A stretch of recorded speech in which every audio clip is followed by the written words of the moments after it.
Day one in Dublin was only the tip of the iceberg of the inaugural Stories and Sips whisky trip to Ireland. In this episode, I'm back in the Liberties in Dublin at the sites of the oldest and the newest distilleries, and I spend a few days exploring Whisky Live. Welcome to episode number 17 of Stories and Sips, all the way from Ireland.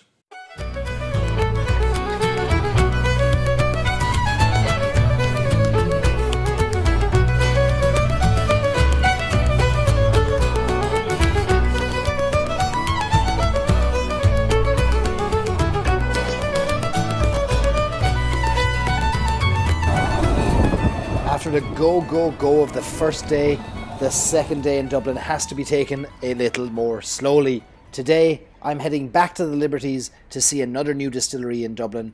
Now this is really old Dublin. Walking along the street, I've got the Guinness Brewery to my left and the site of the old George Rowan Company whisky distillery on the right. What was in the early 1800s the largest whisky distillery in the world. Now the old distillery has long ceased production, but elements remain, like this iconic part of the Dublin skyline, St. Patrick's Tower.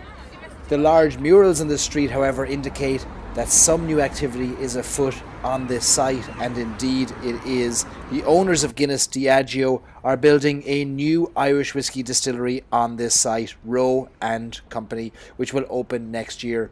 Though the Rowe and Guinness families famously hated each other, I predict a happy coexistence over the next few years as visitors to the brewery will trickle across to see the distillery and vice versa, making the Liberties in Dublin an even more important part of the Irish whisky revival in Dublin. Now a little further along this street and we find ourselves at a place of worship. But it's not a god that is worshipped here, but rather a liquid that may be a gift from the gods, because inside this edifice you'll find one of the most beautiful distilleries I've ever seen in my life, the Pearse Lyons Distillery. The story, the architecture, the history, and the whiskey itself deserves its own episode of Stories and Sips, and they're going to get it. I'll dedicate an entire episode to the Pearse Lyons Distillery in the coming weeks, but in the meantime, have you ever seen anything like this?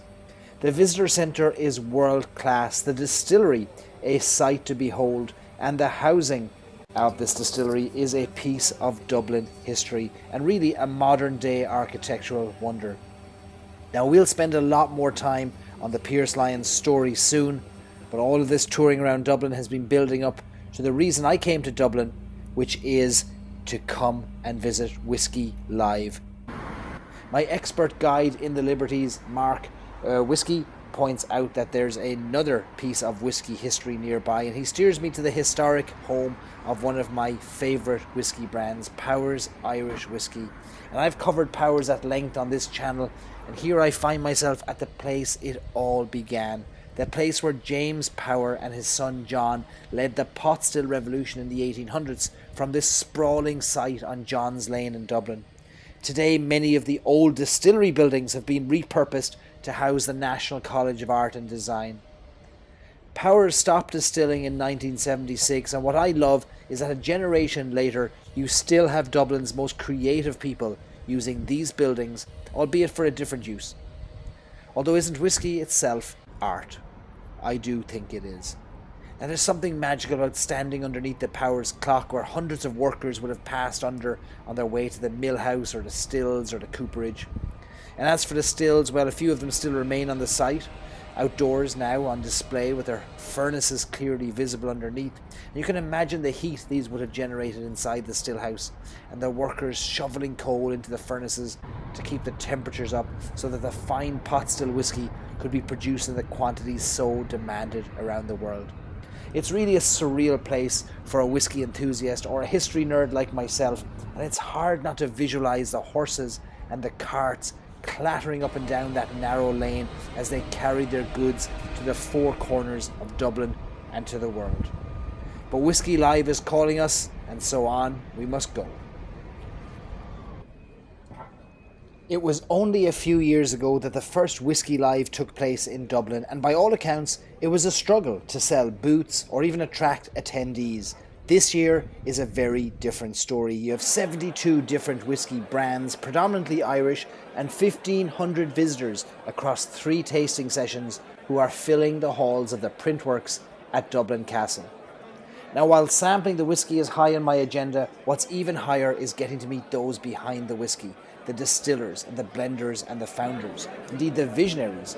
I'm here to learn more about them and their stories. I want to learn about their whiskies, of course, but I want their thoughts on the Irish whisky industry, and I'm certainly in the right place.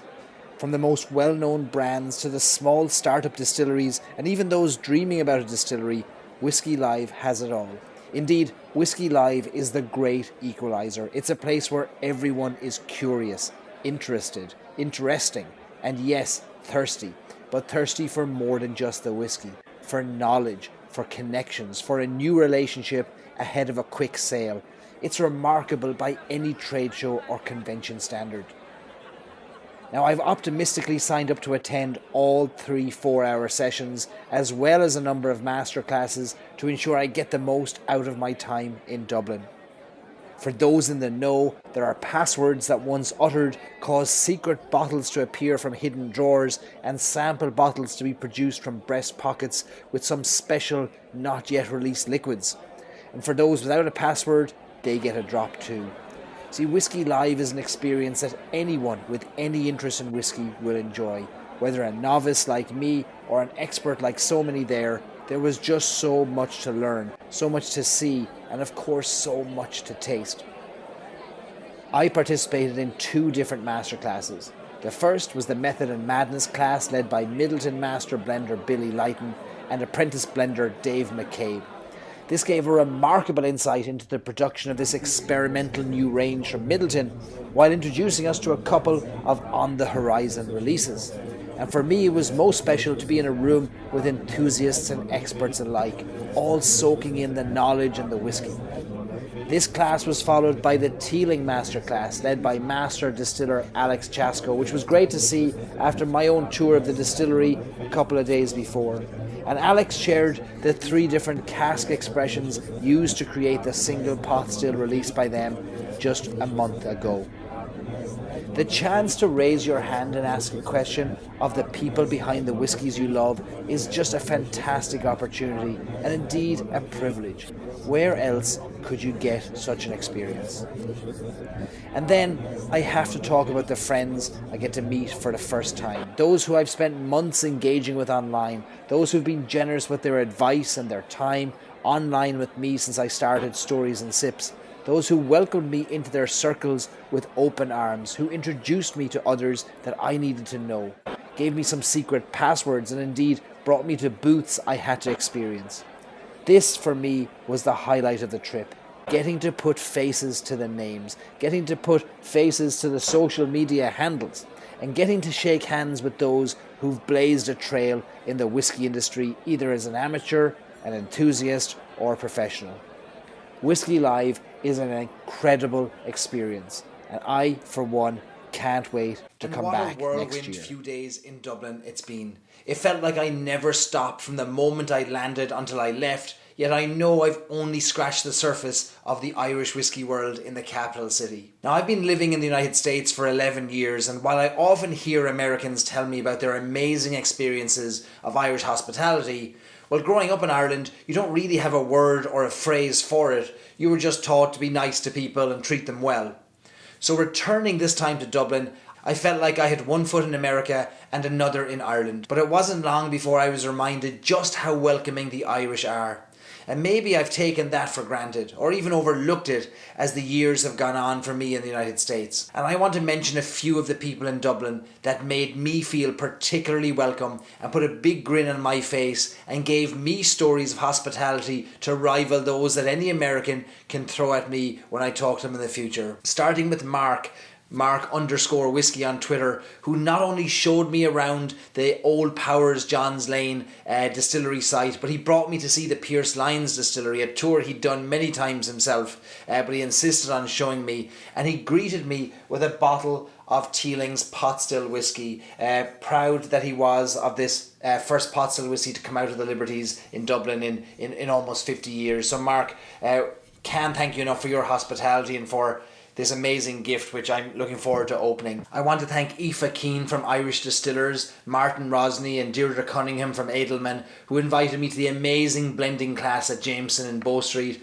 and gave me this lovely little Jameson flask with my name nicely engraved there on the bottom. Thank you so much for that unexpected gift. And I want to thank Michael Coleman and Ger Gartland from Irish Distillers for an invitation and entertainment at the launch of the single cask Redbreast at the Palace Bar. What a night we had there. And then there's Stuart Quayle from the El Mulligan Whisky Shop in the Powers Court Centre in Dublin, who joined a few of us for drinks one of the nights after Whisky Live. And when he saw me admiring a pin on his jacket, he took it off and gave it to me. A lovely Redbreast pin that you see here. And he refused to stop there, taking off his other pin from Prize Fight Whisky and sticking that on my jacket too. Stuart, a huge thank you for your generosity and for the great night out that we had. And then Rosie from the Tua Glass, Ireland's whisky glass, the Irish whisky glass, for insisting I take home a lovely gold-rimmed glass back to the United States so that I may have a proper sipping glass for my videos in future, a real Irish glass. So thank you for that, Rosie. Got a little sip in there for myself as well. And I want to thank Matt Healy from Boan Distillery for greeting me with a personalised little fine flask of Whistler Irish whiskey, hand-filled for Irish whiskey barry. So Matt, thank you for your hospitality and for telling me the story of Boan. We're looking forward to hearing more from you. And I want to thank Louise McGuane from JJ Carey, part of the Chapelgate Whisky Company, who's doing amazing things with whisky bonding and bottling. And after I tasted her award-winning Flintlock single malt Irish whisky at her booth at Whisky Live, she gave me a bottle of the Gale, another great whisky from the JJ Carey, to taste here in the United States. You're going to hear a lot more about Louise and JJ Corrie in the future, and I'm certainly going to devote an episode to tell you about the amazing things she's doing with bonding and bottling in County Clare. So there's so much to get through here, but I want to make sure I thank everybody, and then thank you to the very nice man who stopped me at Whisky Live to tell me just how much he loved Stories and Sips, and then gifted me a bottle of this Redbreast Dream Cask 32-year-old. What a nice fella he was.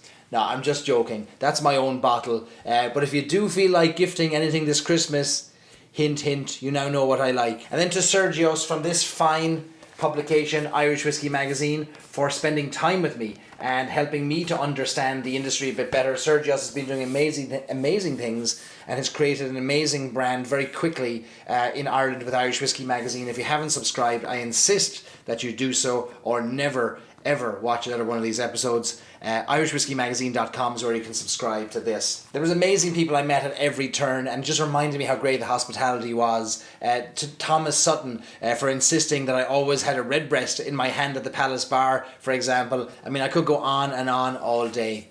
And I'm sure I left some people out who shared their time and their insights with me, but I extend a massive thank you to all I had the joy of meeting. I made friends, I had the crack, I had a drop of whiskey, but I think I did Dublin right. But there's more to come from Stories and Sips in Ireland. Join me next week as I head south to the homeland of Cork and I spend a day touring the old Middleton Distillery and indeed the Irish Distillers Archive with archivist Carol Quinn. And I can't wait to share some of those stories with you. So join me next week on Stories and Sips. And until then, Sláinte.